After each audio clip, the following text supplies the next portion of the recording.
اور ایمان قلب سے تعلق رکھتا ہے۔ مثال کے طور پر اللہ کے نبی صلی اللہ تعالی علیہ وسلم نے ارشاد فرمایا، رات کے ایک چھوٹے سے حصے میں مسجد حرم سے مسجد اقصی گیا، بیت المقدس گیا، اور اس کے بعد پھر آسمانوں کا سفر کیا، اور پھر لوٹ کر کے آیا پل بھر میں۔ حضور پاک صلی اللہ علیہ وسلم معراج کے سفر کے بعد مکہ والوں سے یہی واقعہ بیان کر رہے تھے کہ کل کی شب اللہ تعالیٰ نے مجھے معراج کا سفر عطا کیا، مسجد حرم لے گیا، مسجد حرم سے مسجد اقصی، وہاں پر امام ائمہ انبیاء کرام علیہ السلام کی امامت کیا، اس کے بعد پھر ساتوں آسمانوں کا سفر، عرش، کرسی، لوح، قلم، جنت، دوزخ، یہاں تک کہ رب ذوالجلال کا دیدار، اور پھر واپس آیا۔ یہ مکہ والوں کو میرے آقا بیان کر رہے تھے۔ ابو جہل اس کو موقع مل گیا، اس نے دیکھا کہ اتنی بڑی بات حضور کر رہے ہیں۔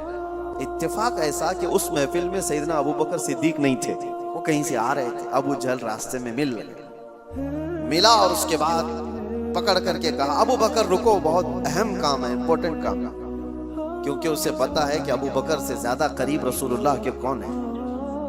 تو ابو بکر رضی اللہ تعالیٰ عنہ کو پکڑ کر کہتا ہے، سنو ابو بکر، ایک مکہ میں نیا واقعہ ہو گیا ہے۔ پوچھا انہوں نے کہ کیا ہوا ہے؟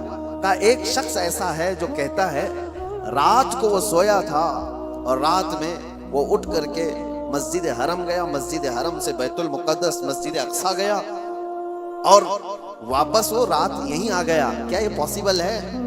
ممکن ہے؟ اتنا ہی کہا اس نے۔ تو حضرت ابو بکر نے کہا ایسا کیسے ہو سکتا ہے؟ بات تو ہے، ایسا کیسے ہو سکتا ہے کہ رات کے ایک چھوٹے سے حصے میں کوئی مسجد حرم سے مسجد اقصی گیا ہو اور پھر واپس آ گیا ہو؟ ایسا کیسے ہو سکتا ہے؟ تو ٹھٹا مار کر کے ہنسنے لگا کہ میرا نشانہ صحیح لگا ہے ابو جہل۔ تو حضرت ابو بکر نے پوچھا بتاؤ تو صحیح، کون ہے یہ اس طرح کہنے والا؟ ابو جہل نے کہا کوئی اور نہیں، تمہارے ساتھی محمد صلی اللہ علیہ وسلم یہ بات کہہ رہے ہیں۔ تو حضرت ابو بکر کو جلا لایا اور کہا کہ سن، انہوں نے تو مسجد حرم سے مسجد اقصی تک جا کر آنے کی بات کی ہے، اگر وہ وہاں سے آسمانوں کی بھی بات کریں گے تو میں مان لوں گا۔ ابھی انہوں نے معراج کا واقعہ سنا نہیں تھا، پہلے ہی کہا کہ وہ تو مسجد حرم سے مسجد اقصی تک کے سفر کی بات کر رہے ہیں کہ وہ رات میں جا کر واپس آ گئے۔ ابو جہل سن، اس سے بھی زیادہ اگر وہ آسمانوں کے سفر کی بھی بات کریں گے تب بھی میں تصدیق کرتا ہوں۔ اگر انہوں نے کہا ہے تو وہ جھوٹ نہیں ہو سکتا، یہ ہے تصدیق، یہ ہے تصدیق۔ اور حضرت ابو بکر رضی اللہ تعالیٰ عنہ اس وقت تک ابو بکر ہی تھے۔ جیسے ہی یہ واقعہ ہوا اور محفل رسول میں تشریف لائے تو نبی پاک صلی اللہ تعالیٰ علیہ وسلم نے آپ کو صدیق کہہ کر کے پکارا تھا۔